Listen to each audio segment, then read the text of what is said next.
رمضان شریف کا مہینہ داخل ہونے کے بعد فقہا کہتے ہیں مہینہ بھر کے روزے فرض پھیلی. خلاصہ میں لکھا ہے کہ اگر کسی نے پہلی تراویح میں نیت کر لی یار اب پورا مہینہ تراویح پڑھوں گا، روز روز نیت نہیں کر سکتا، تو فقہا کہتے ہیں خیر ہے، نیت مہینہ بھر کی ٹھیک ہے نا، پیشگی نیت ہو سکتی ہے. یار اب آج سحری کے لیے اٹھاؤں اور 30 دن اٹھوں گا، تیرا حکم مانوں گا، فرض بجا لاؤں گا.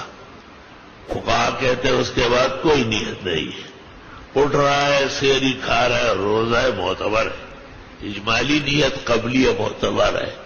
خلاصہ فتاوی ابن طاہر روش بخاری کا.